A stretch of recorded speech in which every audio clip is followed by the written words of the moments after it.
अध्याय 6 छाया की दुनिया।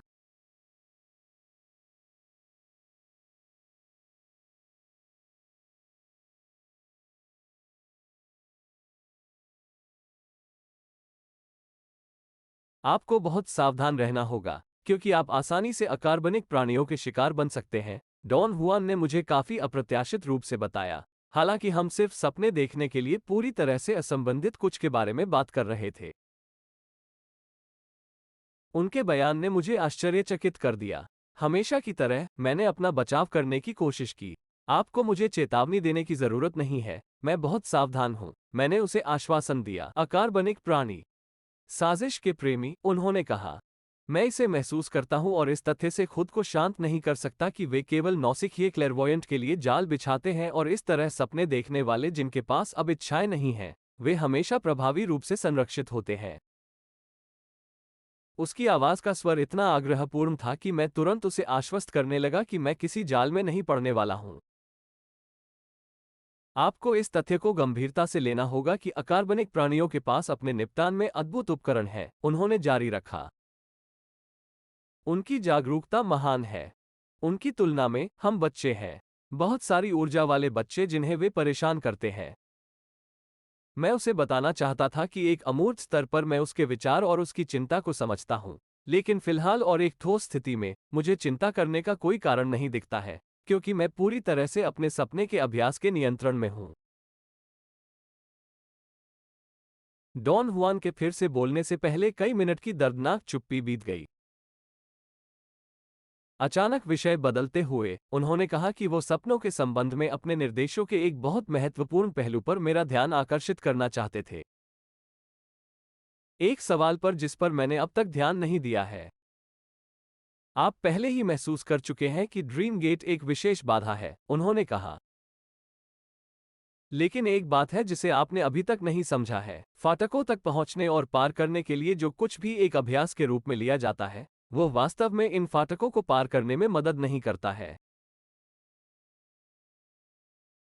मैं इसे बिल्कुल नहीं समझता, डोंग हुआंग। मेरा मतलब यह नहीं है कि यह कहना गलत है, उदाहरण के लिए, कि सपने देखने वाले ने दूसरे सपने में जागना सीख लिया है, या जब सपने देखने वाले ने सामान्य दुनिया में जागने के बिना सपने को बदलना सीख लिया है, तो दूसरा गेट पहुंच गया है और पार हो गया है। ऐसा क्यों है, डॉन हुआन? चूंकि सपने का दूसरा द्वार केवल तभी पहुंचा और पार किया जाता है जब क्लेरवॉयंट एक अलग प्रकार की ऊर्जा, स्काउट ऊर्जा को खोजने और उपयोग करने के लिए सीखता है। फिर बदलते सपनों की ऊर्जा बिल्कुल क्यों दी जाती है? दूसरे सपने में जागना या सपने को बदलना एक ऐसा अभ्यास है जो प्राचीन जादूगरों ने सपने देखने वाले की जासूसों का पता लगाने और उनका उपयोग करने की क्षमता को प्रशिक्षित करने के लिए हमें दिया था। डॉन हुआन ने दावा किया कि एक जासूस का उपयोग सर्वोच्च उपलब्धि है और जब एक क्लेरवॉयंट ऐसा करने की क्षमता प्राप्त करता है, तो दूसरा द्वार खुलता है और उनके पीछे मौजूद ब्रह्मांड उनके लिए सुलभ हो जाता है।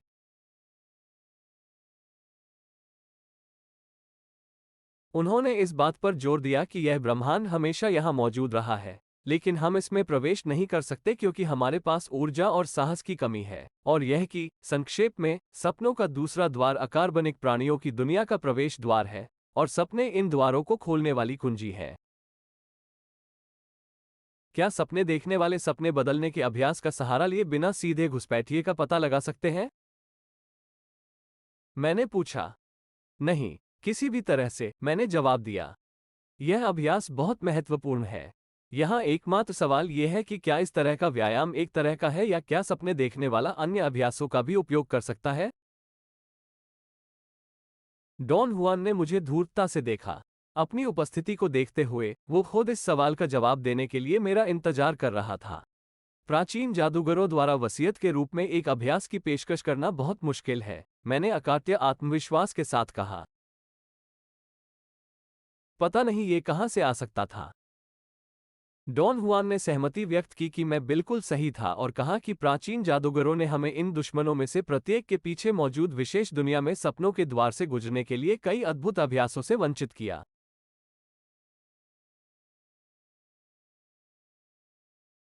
उन्होंने दोहराया कि सपने प्राचीन जादूगरों का आविष्कार है और उन्हें अपने नियमों के अनुसार अभ्यास किया जाना चाहिए।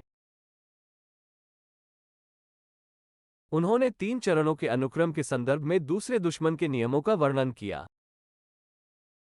पहला वाला, सपनों को बदलने के अभ्यास का उपयोग करते हुए क्लेरवॉयंट्स एक जासूस की खोज करते हैं। दूसरा वाला, उनके बाद वे एक और प्रामाणिक ब्रह्मांड में प्रवेश करते हैं। और तीसरा, अपने स्वयं के कार्यों की मदद से दृष्टा स्वयं इस ब्रह्मांड को नियंत्रित करने वाले कानूनों और नियमों का पता लगाते हैं। डॉन हुआन ने कहा कि अकार्बनिक प्राणियों के साथ अपने काम में मैंने इस नियम का इतनी अच्छी तरह से पालन किया है कि वो विनाशकारी परिणामों से डरता है। उन्होंने सोचा कि कुछ अकार्बनिक प्राणियों की अपरिहार्य प्रतिक्रिया मुझे एचएम में रखने का प्रयास हो सकती है। क्या आपको नहीं लगता कि यह बहुत अतिशयोक्ति है, डॉन हुआन? मैंने पूछा। मुझे विश्वास नहीं हो रहा था कि जिस स्थिति का उन्होंने वर्णन किया है वो इतनी गंभीर हो सकती है। मैं बिल्कुल भी अतिशयोक्ति नहीं कर रहा हूँ, उसने सूखे, गंभीर स्वर में उत्तर दिया। आप अपने लिए देखेंगे, अकार्बनिक प्राणी किसी को भी वास्तविक लड़ाई के बिना पारित करने की अनुमति नहीं देंगे। लेकिन आपको क्या लगता है कि उन्हें मेरी जरूरत है? वे पहले ही आपको बहुत दिखा चुके हैं। क्या आपको सच में लगता है कि वे ये सब सिर्फ मनोरंजन के लिए कर रहे हैं? डॉन हुआन खुद इस टिप्पणी पर हंसे। मुझे यह मजाकिया नहीं लगा। कहीं से आए डर ने मुझे उससे पूछा कि क्या उसने सोचा कि मुझे कुछ समय के लिए अपने सपने के अभ्यास में बाधा डालनी चाहिए या रोकना चाहिए।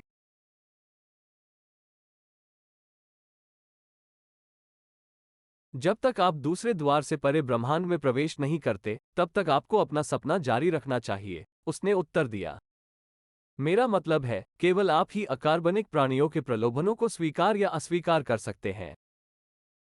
इसलिए मैं किनारे पर रह रहा हूं और केवल आपके सपनों के अभ्यास पर ही टिप्पणी कर सकता हूं। मैंने उसे स्वीकार किया कि मैं पूरी तरह से हैरान था और समझ नहीं पा रहा था कि वह अपने ज्ञान के कुछ पहलुओं को समझाने में इतना उदार क्यों था और दूसरों को रोशन करने में इतना डरावना था, खासकर अगर यह एक सपने की चिंता करता है। मैं आपको सपने देखना सिखाने के लिए मजबूर हूं, उन्होंने जवाब दिया, केवल इसलिए कि यह एक मॉडल है जो प्राचीन जादूगरों द्वारा प्रस्तावित किया गया था। सपना पथ जाल से भरा है और उनमें गिरने या उनसे बचने के लिए ये प्रत्येक सपने देखने वाले का एक व्यक्तिगत और व्यक्तिगत मामला है। और मैं जोड़ सकता हूं कि यह मेरा आखिरी काम है। क्या यह जाल चापलूसी या सत्ता के वादों के प्रलोभन के आगे झुकने में सक्षम होने का परिणाम है? मैंने पूछा। न केवल इस सब के प्रलोभन के लिए, बल्कि अकार्बनिक प्राणियों की पेशकश करने वाली हर चीज के लिए भी। एक निश्चित बिंदु तक, जादूगरों के लिए यह स्वीकार करने का कोई तरीका नहीं है कि वे क्या पेशकश कर रहे हैं। और यह क्षण क्या है, डॉन फ्लुआन? ये क्षण हम में से प्रत्येक के व्यक्तित्व पर निर्भर करता है। हम सभी के लिए समस्या इस दुनिया से केवल वही लेना है जो वास्तव में आवश्यक है और इससे ज्यादा कुछ नहीं। ये जानने के लिए कि जादूगरों का कौशल क्या आवश्यक है। लेकिन केवल वही लेना जो आवश्यक है वो उनकी सर्वोच्च उपलब्धि है। इस सरल नियम को गलत समझना एक जाल में गिरने का सबसे अपरिहार्य तरीका है। यदि आप इस तरह के जाल में पड़ जाते हैं, तो डॉन हुआन क्या होता है? यदि आप गिरते हैं, तो आप एक निश्चित कीमत चुकाएंगे, और यह कीमत परिस्थितियों और आपके पतन की गहराई पर निर्भर करती है। लेकिन वास्तव में इस तरह की दुर्घटनाओं की बात करना नामुमकिन है, क्योंकि हमें सजा की समस्या का सामना नहीं करना पड़ता है। यहाँ ऊर्जा प्रवाह दांव पर है, जिससे मृत्यु से अधिक भयानक परिणाम पैदा होते हैं। जादूगर के रास्ते पर होने वाली हर चीज जीवन या मृत्यु का मामला है, लेकिन सपने देखने के रास्ते पर इसे 100 गुना बढ़ाया जाता है। मैंने डॉन हुआन को फिर से आश्वासन दिया कि मैं हमेशा अपने सपनों को सबसे बड़ी देखभाल के साथ करता हूं और मैं अत्यधिक अनुशासित और सचेत हूं।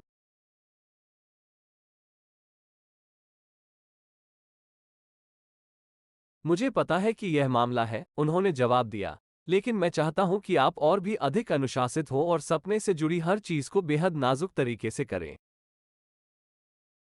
सबसे पहले सावधान रहें। मैं यह नहीं सोच सकता कि हमला कहां से आएगा। क्या आप देखते हैं जो मेरे ऊपर लटके खतरे को देखता है? डोंग हुआ। जब से आप रहस्यमय शहर से गुजरे हैं, तब से मैंने आपके ऊपर खतरा मंडराते देखा है। और पहली बार मैंने आपकी मदद की जब मैंने आपके ऊर्जा क्षेत्र को घेर लिया। लेकिन क्या आप जानते हैं कि मुझे क्या करना है और मुझे क्या करना चाहिए? नहीं, मैं नहीं जानता। मैं केवल इतना जानता हूं कि दूसरे द्वार से परे की दुनिया आपके अपने बहुत करीब है और आपकी अपनी दुनिया बेहद चालाक और हृदयहीन है। इसलिए वे बहुत अलग नहीं हैं। मैं उससे पूछता रहा कि वो मुझे इस सब के बारे में और क्या बता सकता है। लेकिन उन्होंने दावा किया कि एक जादूगर के रूप में उन्होंने सामान्य खतरे की स्थिति महसूस की, लेकिन कुछ भी ठोस नहीं कह सके। अकार्बनिक प्राणियों की दुनिया हमेशा हड़ताल करने के लिए तैयार है, उसने जारी रखा, लेकिन आपकी दुनिया भी यही है। इसलिए आपको उनके क्षेत्र में प्रवेश करना होगा जैसे कि आप एक सैन्य संघर्ष क्षेत्र में खतरे में थे। क्या इसका मतलब है, डॉन हुआन, कि क्लैरवॉयंस को हमेशा इस दुनिया से डरना चाहिए? नहीं, मैंने ऐसा नहीं कहा। जैसे ही क्लैरवॉयंट दूसरे गेट से गुजरता है या यदि वो उन्हें जीवन विकल्प के रूप में मानने से इनकार करता है, तो कोई और समस्या नहीं आती है। डॉन हुआन ने जोर देकर कहा कि केवल इस मामले में क्लैरवॉयंस जारी रखने के लिए स्वतंत्र है। मैं समझ नहीं पाया कि वो किस बारे में बात कर रहा था। उन्होंने समझाया कि दूसरे द्वार से परे की दुनिया इतनी शक्तिशाली और आक्रामक है कि यह एक प्राकृतिक स्क्रीन या एक परीक्षण क्षेत्र के रूप में कार्य करती है जहां क्लैरवॉयंस अपनी कमजोरी का परीक्षण करते हैं। यदि वे इन परीक्षणों को पास करते हैं, तो वे अगले गेट पर जा सकते हैं। यदि नहीं, तो वे हमेशा के लिए इस दुनिया में फंस जाते हैं। मैं सचमुच चिंता से घुट रहा था, लेकिन मेरे अनुनय के बावजूद उसने और कुछ नहीं जोड़ा। जब मैं घर लौटा, तो मैंने सबसे बड़ी सावधानियों का पालन करते हुए अकार्बनिक प्राणियों की दुनिया में अपनी यात्रा जारी रखी। इस तरह की सावधानी ने स्पष्ट रूप से इन यात्राओं के आनंद की मेरी भावना को और भी बढ़ा दिया। मैं एक ऐसे बिंदु पर पहुंच गया जहां केवल अकार्बनिक प्राणियों की दुनिया पर विचार करना एक अतिशयोक्ति बनाने के लिए पर्याप्त था जिसका वर्णन नहीं किया जा सकता है। मुझे डर था कि देर सबेर मेरी खुशी खत्म हो जाएगी, लेकिन ऐसा नहीं हुआ। कभी कभी कुछ अप्रत्याशित ने इसे और भी तीव्र बना दिया। एक दिन एक स्काउट ने मुझे अनगिनत सुरंगों के माध्यम से नेतृत्व किया, जैसे कि वो कुछ ढूंढ रहा था या जैसे कि वो मेरी ऊर्जा को बाहर निकालने और मुझे समाप्त करने जा रहा था। जब तक यह अंत में समाप्त हुआ, तब तक मुझे लगा कि मैं मैराथन दौड़ूंगा। मुझे लगा जैसे मैं इस दुनिया के किनारे पर था।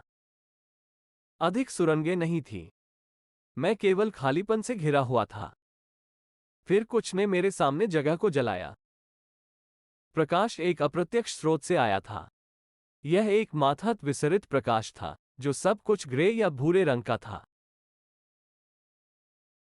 जब मैंने इस रंग को समझना शुरू किया, तो मैंने कुछ गहरे रंग की चलती आकृतियों को अलग करना शुरू कर दिया।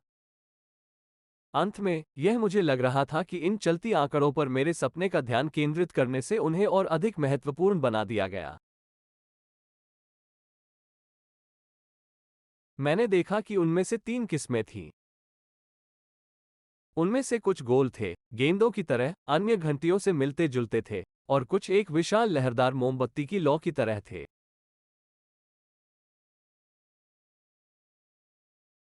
वे सभी अपने आधार पर और एक ही आकार के गोल थे। मैंने तय किया कि आधार का व्यास 3 से 4 फीट था। उनमें से सैकड़ों, हजारों भी थे। मुझे पता था कि मेरे पास एक अजीब जटिल दृष्टि थी, हालांकि ये रूप मेरे लिए इतने वास्तविक थे कि मैं थोड़ा बीमार महसूस करने लगा था। मुझे विशाल गोल भूरे और भूरे रंग के भरिंगों के घोंसले के ऊपर होने की मिचली आ रही थी।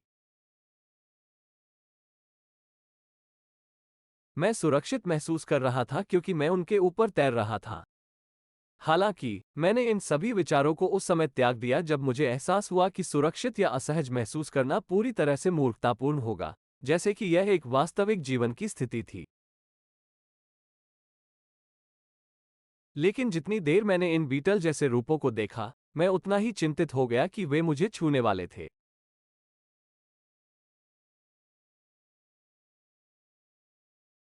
हम अपनी दुनिया के मोबाइल तत्व हैं, दूत की आवाज ने अचानक कहा।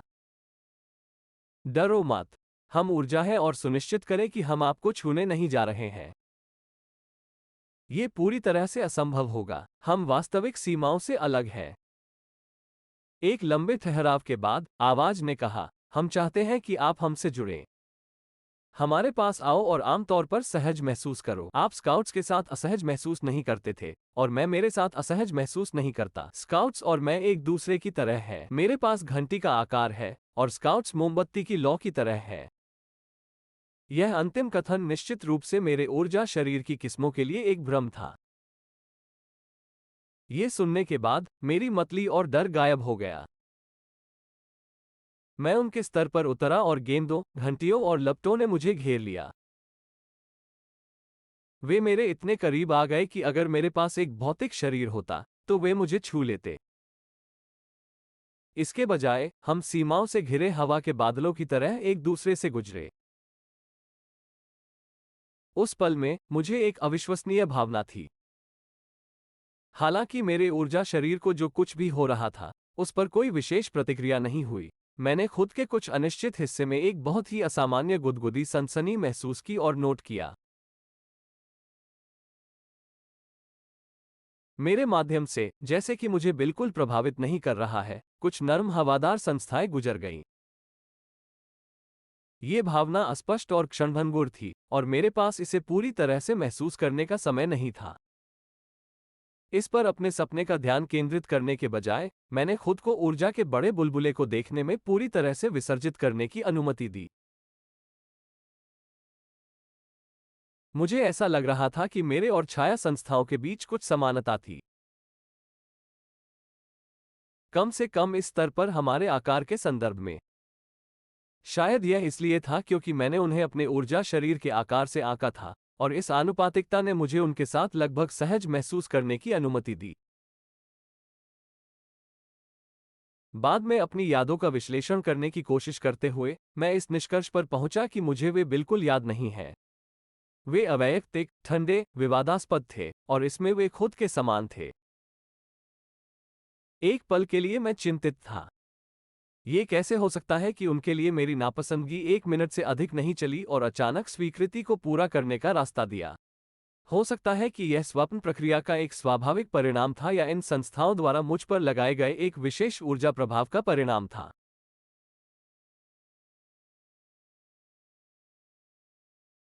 वे बहुत सुखद हैं, मैंने दूत को बताया, और उसी क्षण दोस्ती की गहरी भावना, या यहाँ तक कि उनके प्रति आकर्षण की लहर मुझ पर बह गई। इससे पहले कि मेरे पास इसे खुद को स्वीकार करने का समय होता, अंधेरे छाया वसा गिनी सुअरों की तरह दूर हो जाती, मुझे काले रंग में छोड़ देती। आपने उनकी दिशा में बहुत अधिक भावना भेजी और उन्हें डरा दिया, दूत की आवाज ने कहा। भावना उनके और मेरे दोनों के लिए बहुत कठिन है। दूत किसी तरह डरपोक हंसे। यहां मेरा सपना रुक गया। जागने के बाद, मेरी पहली प्रतिक्रिया अपने बैग पैक करने और डॉन हुआन से मिलने के लिए मेक्सिको जाने की थी। हालांकि, मेरे व्यक्तिगत जीवन के अप्रत्याशित पाठ्यक्रम ने प्रस्थान के लिए मेरी उन्मत्त तैयारी के बावजूद इस यात्रा को असंभव बना दिया। इसके अलावा, इस तरह की देरी के परिणामस्वरूप हुई चिंता ने मेरे सपने के अभ्यास को बाधित कर दिया। मैंने उन्हें रोकने का कोई प्रयास नहीं किया। अनजाने में, मैंने इस विशेष सपने पर इतना ध्यान दिया कि मुझे बस इतना पता था कि अगर मैं डॉन हुआन से नहीं मिल सकता, तो इस अभ्यास को जारी रखने का कोई मतलब नहीं था। 6 महीने तक चलने वाले ब्रेक ने केवल मेरे आकर्षण को बढ़ाया। फिर जो हुआ उसका जादू। यह मेरे साथ कभी नहीं हुआ कि यह केवल मेरी अपनी भावनाएं थीं जिन्होंने मुझे इस अभ्यास को रोक दिया। मैं जानना चाहूंगा कि क्या सिर्फ इसे फिर से शुरू करना ही काफी होगा। लेकिन जैसे ही मैंने अपने लिए सपनों को फिर से शुरू करने का विचार तैयार किया, मेरा अभ्यास जारी रहा जैसे कि यह कभी बाधित नहीं हुआ था। स्काउट ने मुझे उसी स्थान पर उठाया जहां हमने भाग लिया और मुझे सीधे उस दृष्टि में ले गए जहां मैं अपनी पिछली बैठक के दौरान था। ये छाया की दुनिया है, मेरे आते ही दूत की आवाज ने कहा। लेकिन भले ही हम छाया है, फिर भी हम प्रकाश उत्सर्जित करते हैं। हम न केवल मोबाइल हैं, हम सुरंगों में प्रकाश भी हैं। हम अकार्बनिक प्राणियों की किस्मों में से एक हैं जो यहाँ मौजूद हैं। यहाँ उनकी 3 किस्में हैं। कुछ गतिहीन सुरंग की तरह हैं, अन्य चलती छाया की तरह हैं। हम छाया ले जा रहे हैं। सुरंग में वे हमें अपनी ऊर्जा देते हैं और हम उनकी बोली लगाते हैं। दूत ने बात करना बंद कर दिया। मुझे लगा कि यह तीसरे प्रकार के अकार्बनिक प्राणियों के बारे में पूछने का समय है। मुझे ये भी लगा कि अगर मैंने नहीं पूछा, तो दूत मुझे खुद नहीं बताएगा। अकार्बनिक प्राणियों का तीसरा प्रकार क्या है? मैंने पूछा। दूत खांसता है और गिड़गिड़ाता है।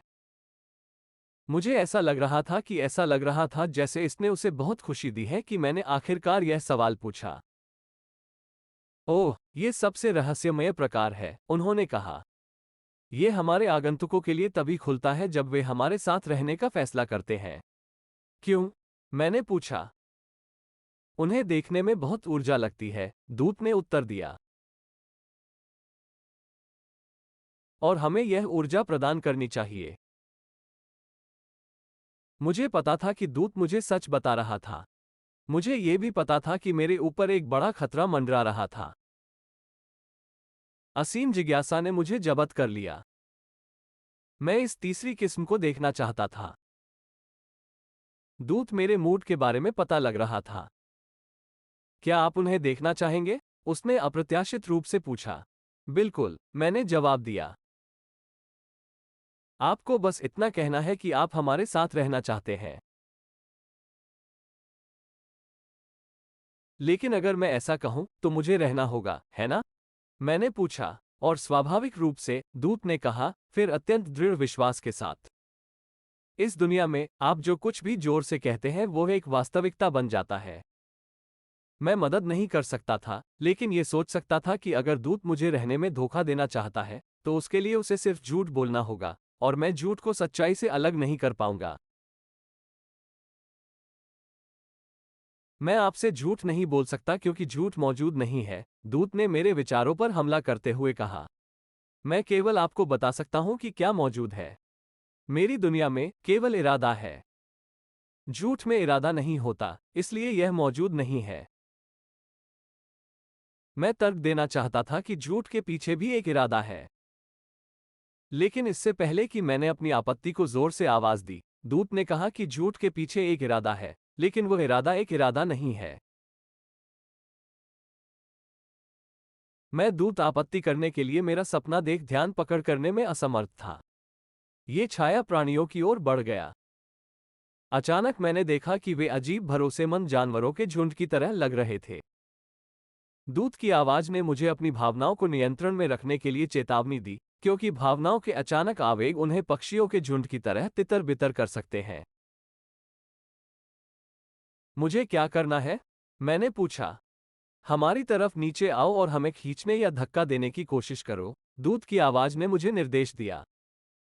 जितनी तेजी से आप ऐसा करना सीखते हैं, उतनी तेजी से आप अपनी दुनिया में चीजों को केवल देखकर ही आगे बढ़ा सकते हैं।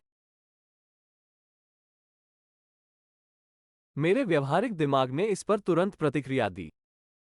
मैंने तुरंत खुद को उनके बीच पाया, उन्हें धक्का देने या खींचने की सख्त कोशिश की।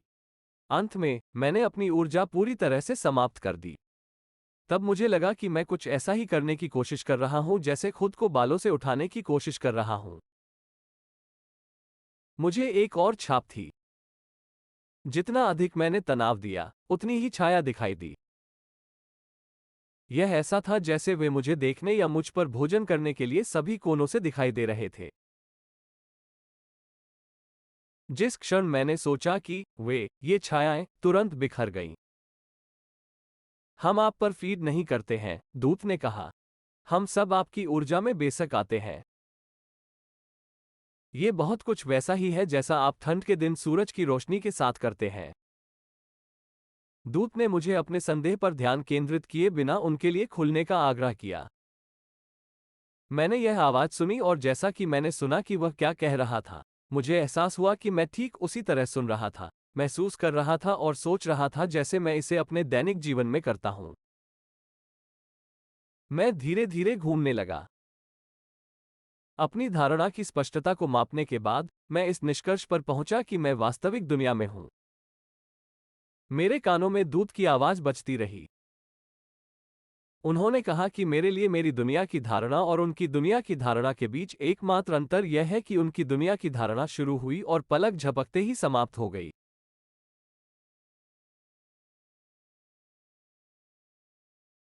मेरी रोजमर्रा की दुनिया की धारणा अलग थी, क्योंकि मेरी जागरूकता मेरे जैसे प्राणियों की एक बड़ी संख्या के बारे में जागरूकता के साथ तय की गई है, और हम सभी अपने इरादे की मदद से अपनी दुनिया को एक साथ रखते हैं।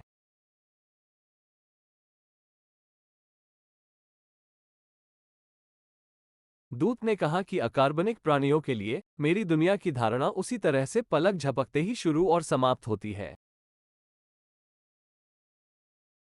लेकिन उनके लिए उनकी दुनिया की धारणा, जैसे कि मेरे लिए, उनके इरादों की एक बड़ी संख्या द्वारा मेरे लिए आयोजित की जाती है। उस क्षण वो दृश्य घुलने लगा। ये गहराई में गोता लगाने जैसा था, और इस दुनिया से जागना सरफेसिंग जैसा था। अगले सत्र में दूत ने मेरे साथ अपनी बातचीत शुरू की, ये दोहराते हुए कि चलती छाया और स्थिर सुरंगों के बीच पूरी तरह से समन्वित और समन्वित संबंध है।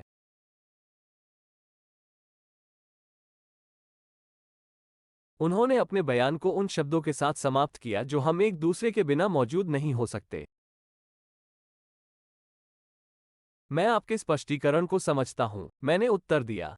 उनकी आवाज में अविश्वास का एक स्वर था जब उन्होंने आपत्ति जताई कि शायद मैं यह नहीं समझ पा रहा था कि इस तरह के संबंध का क्या मतलब है, जो निर्भरता से कहीं अधिक था। मैं दूत से यह बताने के लिए कहने वाला था कि उसका क्या मतलब है, लेकिन अगले ही पल में अंदर था जिसे मैं सुरंग के बहुत कपड़े के रूप में पहचान सकता था। मैंने अजीब जुड़ा हुआ ग्रंथि की तरह उभार देखा जो एक मंद प्रकाश उत्सर्जित करता था। मुझे यह विचार था कि ये उभार मुझ पर अंधे के लिए उत्तल ब्रेल वर्णमाला के समान प्रभाव डालते हैं। उन्हें 3 से 4 फीट व्यास की ऊर्जा की गेंदों के रूप में गिनते हुए मैंने इन सुरंगों के वास्तविक आकार पर आश्चर्य करना शुरू कर दिया। यहाँ के आयाम आपकी दुनिया के आयामों की तरह नहीं हैं, दूत ने कहा। इस दुनिया की ऊर्जा एक अलग प्रकार की ऊर्जा है। इसकी विशेषताएं आपकी दुनिया की ऊर्जा की विशेषताओं के साथ मेल नहीं खाती हैं, हालांकि ये दुनिया उतनी ही वास्तविक है। दूत ने मुझे समझाना शुरू किया कि उसने मुझे छाया संस्थाओं के बारे में ये सब पहले ही बता दिया था जब उसने सुरंग की दीवारों पर उभार का वर्णन और व्याख्या की थी। मैंने उनसे कहा कि मैंने इन स्पष्टीकरणों को सुना है, लेकिन उन पर ध्यान नहीं दिया, क्योंकि मेरा मानना था कि वे सीधे सपनों से संबंधित नहीं थे। इस दुनिया में हर कोई सीधे सपनों से संबंधित है, दूत ने कहा। मैं अपनी गलतफहमी के कारण के बारे में सोचना चाहता था, लेकिन मेरा दिमाग अचानक खाली था। मेरा ध्यान सपना फीका। मेरे लिए इसे अपने आसपास की दुनिया पर केंद्रित करना मुश्किल हो गया। मैंने जागने पर ध्यान केंद्रित किया, लेकिन दूत ने फिर से बात करना शुरू कर दिया और उसकी आवाज ने मुझे सहारा दिया। मेरे सपने का ध्यान बहुत बढ़ गया है।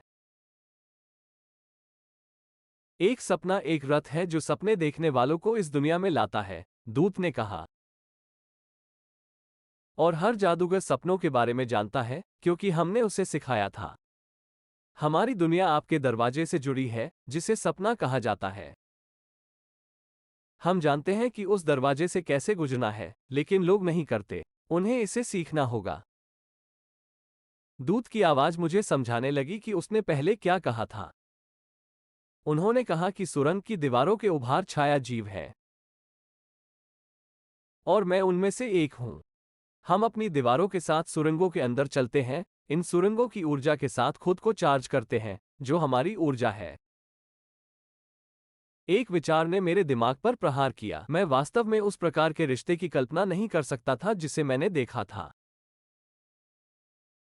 यदि आप हमारे साथ रहे होते, तो आप निश्चित रूप से यह महसूस करना सीख जाते कि हमारे जैसे परस्पर जुड़े होने का क्या मतलब है, दूत ने कहा। दूत मेरे जवाब का इंतजार कर रहा था। मुझे लग रहा था कि वह मेरे रहने के फैसले के बारे में बताने के लिए बस मेरा इंतजार कर रहा था। प्रत्येक सुरंग में कितने छायाजीव हैं? मैंने पूछा, विषय बदलने की कोशिश कर रहा हूं, और मुझे तुरंत इसका पछतावा हुआ, क्योंकि दूत ने मुझे प्रत्येक सुरंग में छाया प्राणियों की संख्या और कार्यों का विस्तार से वर्णन करना शुरू कर दिया। उन्होंने कहा कि प्रत्येक सुरंग में केवल उससे संबंधित अन्योन्याश्रित संस्थाओं की एक निश्चित संख्या होती है, जिनमें से प्रत्येक संबंधित सुरंगों की जरूरतों और इच्छाओं से संबंधित विशिष्ट कार्य करती है।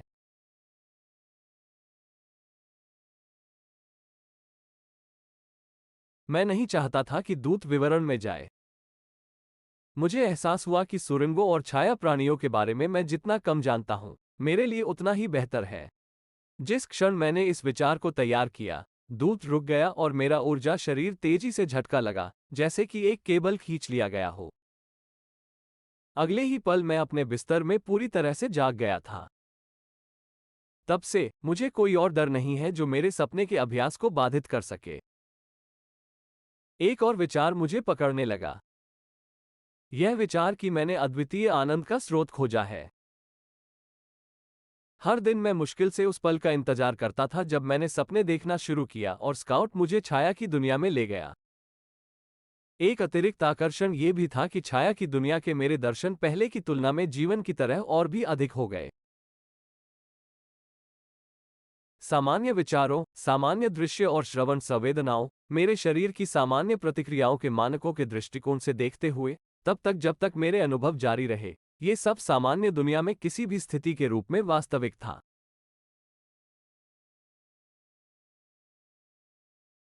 मुझे कभी ऐसे अनुभव नहीं हुए जिनमें मेरे दर्शन और मेरी रोजमर्रा की दुनिया के बीच एकमात्र अंतर वो गति थी जिसके साथ मेरे दर्शन समाप्त हो गए।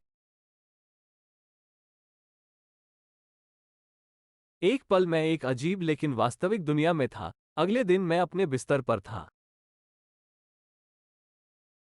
डॉन हुआन को अपनी टिप्पणी और स्पष्टीकरण देने के लिए तरसते हुए, मैंने लॉस एंजल्स के आसपास घूमना जारी रखा। जितना अधिक मैंने अपनी स्थिति के बारे में सोचा, मैं उतना ही चिंतित था।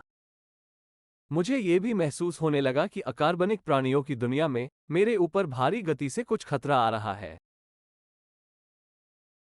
जैसे जैसे मेरी चिंता बढ़ती गई, मेरे शरीर ने खुद को सबसे गहरे भय की स्थिति में पाया, हालांकि मेरे दिमाग ने छाया की दुनिया पर विचार किया। और वास्तव में क्या बुरा है, सपनों के दूत की आवाज मेरी रोजमर्रा की चेतना में मौजूद होने लगी।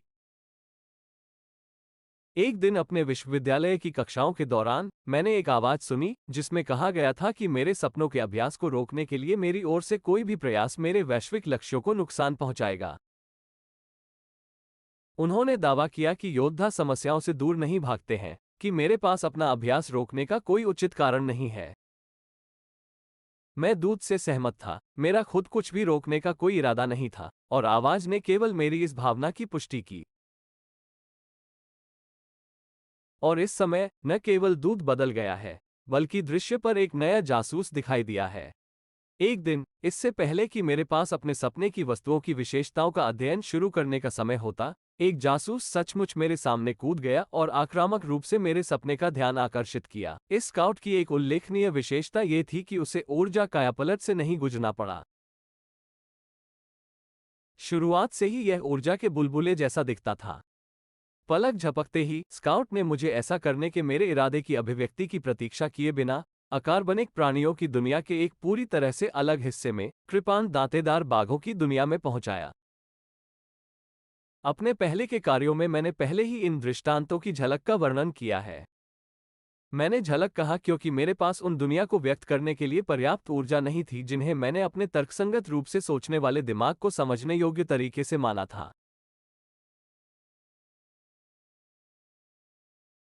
कृपान दांतेदार बाघों की मेरी रात के दृश्य लंबे समय तक नियमित रूप से जारी रहे, जब तक कि यह आक्रामक स्काउट फिर से मेरी सहमति की प्रतीक्षा किए बिना मुझे सुरंगों में ले गया।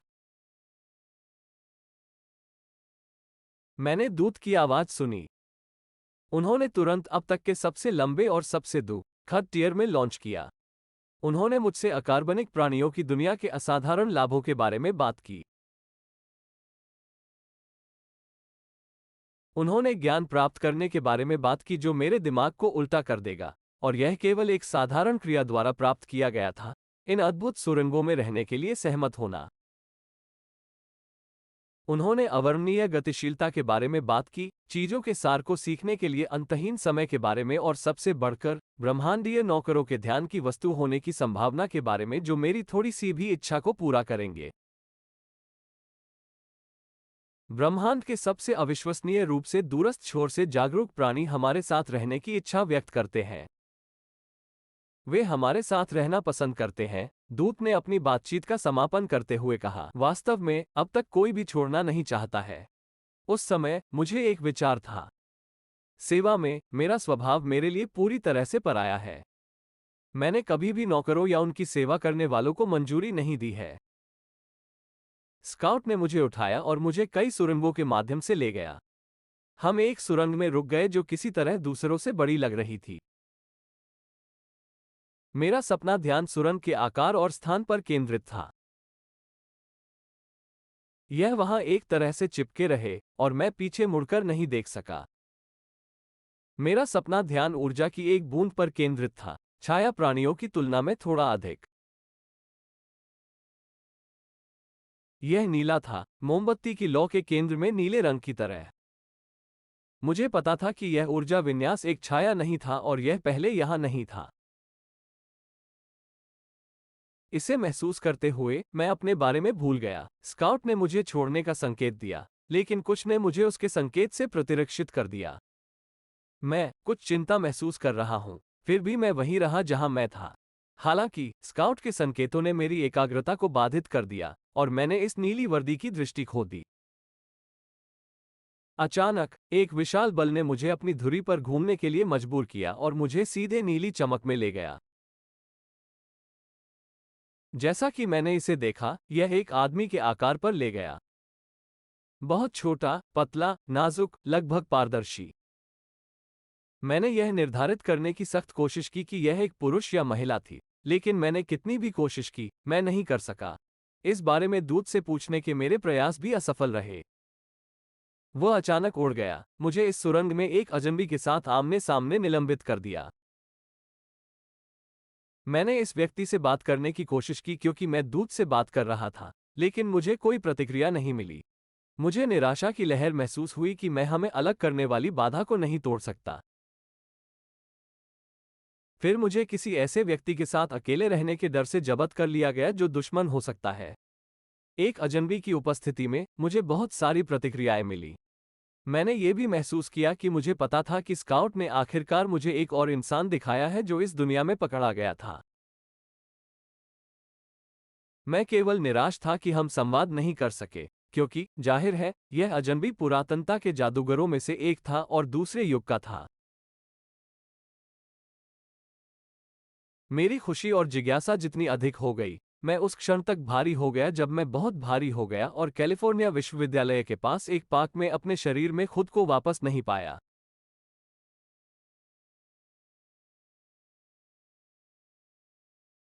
मैं गोल्फ खेलने वाले लोगों के बीच में घास पर खड़ा था। साथ ही मेरे साथ उसी गति से एक व्यक्ति भी मेरे सामने भौतिक होने लगा। हमने एक पल के लिए एक दूसरे की आंखों में देखा। यह एक लड़की थी, शायद 6 या 7 साल की। मुझे लगा कि मैं उसे जानता हूं। उसकी नज़र में मेरी खुशी और जिज्ञासा इतनी परिपक्व हो जाती है कि उन्होंने इस प्रक्रिया को बदल दिया। मैंने इतनी जल्दी वजन कम किया कि अगले ही पल मैं अकार्बनिक प्राणियों की दुनिया में ऊर्जा की एक बूंद में बदल गया। स्काउट मेरे पास वापस आया और मुझे दूर धकेल दिया। मैं डर की एक कपकपी के साथ जाग गया। रोजमर्रा की दुनिया की सतह पर तैरने की प्रक्रिया में कुछ ने जानकारी को खिसका दिया। मेरा मन पागलपन सब कुछ मैं जानता था या पता लग रहा था एक साथ टुकड़ा करने की कोशिश कर रहा था। मैंने 48 घंटे से अधिक समय तक छिपी हुई सनसनी या छिपे हुए ज्ञान को समझने की कोशिश की जिसे मैं छूने में कामयाब रहा। एकमात्र उपलब्धि शक्ति की भावना थी। मुझे लगा कि यह बाहर से आया है। शक्ति की इस भावना ने मुझे बताया कि मुझे अब भरोसा नहीं था कि सपने में मेरे साथ क्या हो रहा था। कुछ दिनों बाद एक अस्पष्ट और रहस्यमय निश्चितता ने मुझे पकड़ना शुरू कर दिया। यह आत्मविश्वास धीरे धीरे बढ़ता गया, जब तक कि इसकी प्रामाणिकता के बारे में कोई संदेह नहीं था। मुझे यकीन था कि ऊर्जा की नीली बूंद अकार्बनिक प्राणियों की दुनिया में एक कैदी थी। पहले से कहीं अधिक मुझे डॉन हुआन की सलाह की आवश्यकता होने लगी। मुझे पता था कि यह मेरे काम के वर्षों को पूर्ववत करेगा, लेकिन मैं इसे संभाल नहीं सका। मैंने अपना सारा व्यवसाय छोड़ दिया और मेक्सिको चला गया। आप वास्तव में क्या चाहते हैं? डॉन हुआन ने मुझे अपने हिस्टेरिकल लेक को रोकने के लिए कहा। मैं उसे समझा नहीं सका कि मैं क्या चाहता था, क्योंकि मैं इसे स्वयं नहीं जानता था। डॉन हुआन ने सोच समझकर कहा कि अगर आप इस तरह भागते हुए आए तो आपको बहुत गंभीर संकट में होना चाहिए। हाँ, यह इस तथ्य के बावजूद है कि मैं ये भी नहीं बना सकता कि मेरी समस्या वास्तव में क्या है, मैंने कहा। उन्होंने मुझे सभी प्रासंगिक विवरणों के साथ अपने सपने के अभ्यास का वर्णन करने के लिए कहा। मैंने उसे एक छोटी लड़की के बारे में अपनी दृष्टि के बारे में बताया और इसने मेरी भावनात्मक स्थिति को कैसे प्रभावित किया। उन्होंने अप्रत्याशित रूप से मुझे इस घटना को अनदेखा करने और अपनी कल्पनाओं को शामिल करने के लिए अकार्बनिक प्राणियों की ओर से प्रत्यक्ष प्रयास के रूप में विचार करने की सलाह दी। उन्होंने देखा कि यदि क्लैरवॉयस पर अत्यधिक जोर दिया जाता है, तो यह वही बन जाता है जो प्राचीन जादूगरों के लिए था, अटूट भोग का स्रोत। कुछ अकथनीय कारणों से मैं डॉन हुआन को छाया प्राणियों की दुनिया के बारे में नहीं बताना चाहता था, लेकिन जब उसने एक छोटी लड़की की मेरी दृष्टि को अस्वीकार कर दिया, तो मुझे उसे इस दुनिया में अपनी यात्राओं का वर्णन करने के लिए मजबूर होना पड़ा। बहुत देर तक वो चुप रहा, मानो वो दंग रह गया हो। जब उन्होंने आखिरकार बात की, तो उन्होंने कहा, आप मेरे विचार से बहुत अधिक अकेले हैं, क्योंकि मैं आपके सपने के अभ्यास पर बिल्कुल भी चर्चा नहीं कर सकता। आप प्राचीन जादूगरों की स्थिति में हैं। मैं बस इतना कर सकता हूं कि आप फिर से दोहराएं कि आपको अपनी पूरी सावधानी के साथ व्यायाम करना चाहिए। आप क्यों कह रहे हैं कि मैं प्राचीन जादूगरों की स्थिति में हूं? मैं आपको फिर से दोहराता हूं कि आपका मूड खतरनाक रूप से प्राचीन जादूगरों के मूड की याद दिलाता है। वे बहुत सक्षम प्राणी थे। उनकी गलती यह थी कि वे अकार्बनिक प्राणियों की दुनिया में पानी में मछली की तरह महसूस करते थे। आप उनके साथ एक ही नाव में हैं। आप इस दुनिया के बारे में ऐसी बातें जानते हैं जिसकी हम में से कोई कल्पना भी नहीं कर सकता। व्यक्तिगत रूप से मैंने छाया की दुनिया के बारे में कभी नहीं सुना है, न ही नागुअल जूलियन या नागुअल एलियार, इस तथ्य के बावजूद कि वो लंबे समय से अकार्बनिक प्राणियों की दुनिया में है। जब आप छाया की दुनिया के बारे में सीखते हैं तो क्या बदलता है? बहुत सारी चीजें। एक क्लैरवॉयंट को केवल तभी स्वीकार किया जाता है जब अकार्बनिक प्राणियों को यकीन हो कि वह इस दुनिया में रहने वाला है। हम इसके बारे में प्राचीन जादूगरों की कहानियों से जानते हैं। मैं आपको विश्वास दिलाता हूं, डॉन हुआन, कि मेरा वहां रहने का कोई इरादा नहीं था। आप ऐसा महसूस करते हैं जैसे मैं ताकत के वादों या सेवा के वादों के जाल में पड़ने के लिए लगभग तैयार था। मुझे इसमें कोई दिलचस्पी नहीं है। इस स्तर पर यह इतना आसान नहीं है। आपने उस रेखा को पार कर लिया जिस पर आप वापस जा सकते थे। इसके अलावा, आपको पानी के एक अकार्बनिक द्वारा चुने जाने का दुर्भाग्य था।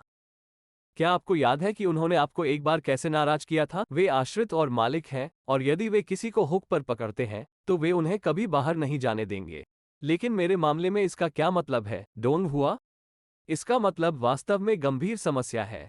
इस पूरे शो को निर्देशित करने वाला विशेष अकार्बनिक वो है जिसे आपने उस यादगार दिन पर पकड़ा था। वर्षों से, ये धीरे धीरे आपको जानने लगा। यह आपको बहुत गहराई से जानता है। मैंने ईमानदारी से डॉन हुआन को कबूल किया कि बहुत विचार है कि कुछ अकार्बनिक मुझे बहुत अंतरंग रूप से जानता है, मुझे पेट दर्द का कारण बनता है। जब क्लैरवॉयंट्स को पता चलता है कि ये अकार्बनिक प्राणी उन्हें पसंद नहीं करते हैं, तो उन्होंने कहा, आमतौर पर ऐसा बहुत देर से होता है, क्योंकि उस समय तक ये अकार्बनिक प्राणी पहले ही उन्हें अपने बैग में रख चुके होते हैं। मेरी आत्मा की गहराई में, मुझे लगा कि वह इस सब के बारे में सार में बात कर रहा था। खतरों के बारे में जो सैद्धांतिक रूप से मौजूद हो सकते हैं, लेकिन व्यवहार में नहीं। मैं चुपके से आश्वस्त था कि बस कोई खतरा नहीं था। मैं अकार्बनिक प्राणियों को किसी भी तरह से मेरे पास नहीं जाने दूंगा। अगर आप यही सोच रहे हैं, तो मैंने कहा, मुझे लगता है कि वे आपको धोखा देने जा रहे हैं। उसने जवाब दिया, जैसे उन्होंने नागुअल रोजेंट को धोखा दिया। वे आपको हथियाने जा रहे हैं, और न केवल आप जाल को नोटिस करेंगे, आपको इस पर संदेह भी नहीं होगा। वे इस तरह के जोड़तोड़ में कुशल हैं। अब उन्होंने एक छोटी लड़की का भी आविष्कार किया है। लेकिन मुझे लगता है कि छोटी लड़की निस्संदेह मौजूद है, मैंने जोर देकर कहा। कोई छोटी लड़की नहीं है, उसने मुझे काट दिया। यह ऊर्जा की एक नीली बूंद है, बस एक और स्काउट। यह अकार्बनिक प्राणियों की दुनिया में फंसा एक खोजकर्ता है। मैं आपको पहले ही बता चुका हूं कि मछुआरे की तरह अकार्बनिक प्राणी, वे जागरूकता को आकर्षित करते हैं और पकड़ते हैं। डॉन हुआन ने कहा कि उन्हें इसमें कोई संदेह नहीं था कि यह हमारे से पूरी तरह से अलग आयाम से ऊर्जा की एक नीली बूंद थी और एक जासूस का प्रतिनिधित्व करती थी जिसे मकड़ी के जाले में मक्खी की तरह घुमाया और पकड़ा गया था। मुझे ये सादृश्य पसंद नहीं आया।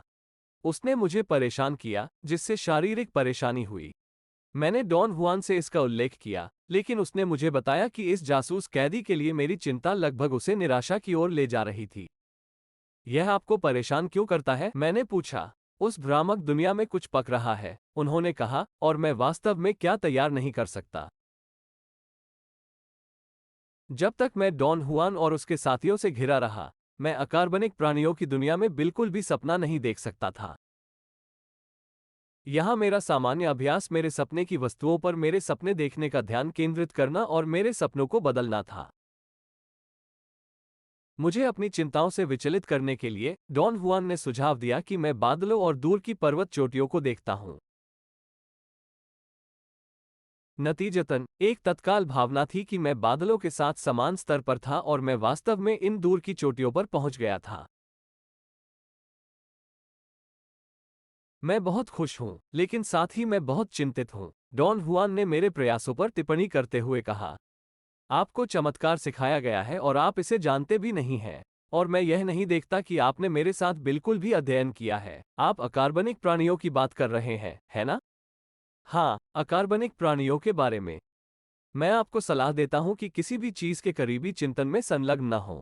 गौर से टकटकी लगाना प्राचीन जादूगरों की एक तकनीक है ताकि वे अपनी ऊर्जा निकायों को पलक झपकते ही स्थानांतरित कर सकें, बस अपनी लत के उद्देश्य पर विचार करके।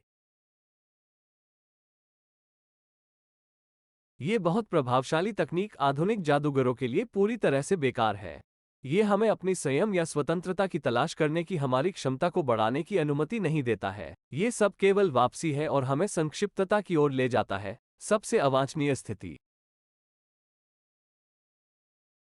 डॉन हुआन ने कहा कि अगर मैंने खुद को नियंत्रण में नहीं रखा, तो समय के साथ मैं अपने दैनिक जीवन के ध्यान के साथ दूसरा ध्यान मिला दूंगा।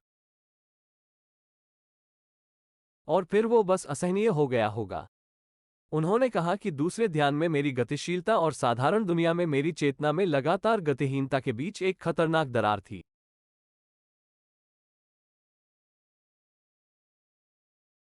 उन्होंने देखा कि उनके बीच दरार इतनी बड़ी थी कि मेरे दिन की स्थिति में मैं लगभग एक बेवकूफ था, और दूसरे ध्यान में मैं एक स्लीपवॉकर था। घर जाने से पहले, मैंने स्वेच्छा से कैरल टिक्स के साथ छाया दुनिया के अपने सपनों पर चर्चा करने का फैसला किया। हालांकि डॉन हुआन ने मुझे सलाह दी कि मैं किसी के साथ इस पर चर्चा न करूं। मैं उससे सबसे ज्यादा बात करना चाहता था। वो मेरे लिए सबसे दिलचस्प और सबसे समझने योग्य व्यक्ति थी, क्योंकि उसने मेरे पूर्ण विपरीत का प्रतिनिधित्व किया था। डॉन हुआन स्पष्ट रूप से नाराज था कि मैंने उसे अपनी समस्याओं के बारे में बताया था। मुझे पहले से भी बदतर महसूस हुआ। मैं आत्मदया से उबर गया, और मुझे शिकायत होने लगी कि मैं हमेशा गलत काम कर रहा था। आपने अभी तक कुछ नहीं किया है, डॉन हुआन ने मुझे काट दिया, लेकिन इतना ही काफी है। वो कितना सही था। मेरे अगले सपने में, जो घर पर हुआ, अंडरवर्ल्ड सामने आया। मैं छाया की दुनिया में पहुंच गया हूं, क्योंकि मैंने कई बार किया है। एकमात्र अंतर एक नीली ऊर्जा रूप की उपस्थिति थी। वो अन्य छाया प्राणियों में से थी। मुझे लगा कि शायद ऊर्जा का ये बुलबुला यहाँ पहले था, लेकिन मैंने इसे नोटिस नहीं किया। जैसे ही मैंने इस पर ध्यान दिया, मेरा सपना ध्यान ऊर्जा के इस बुलबुले से अटूट रूप से जुड़ा हुआ था। कुछ सेकंड में मैं उसके बगल में था।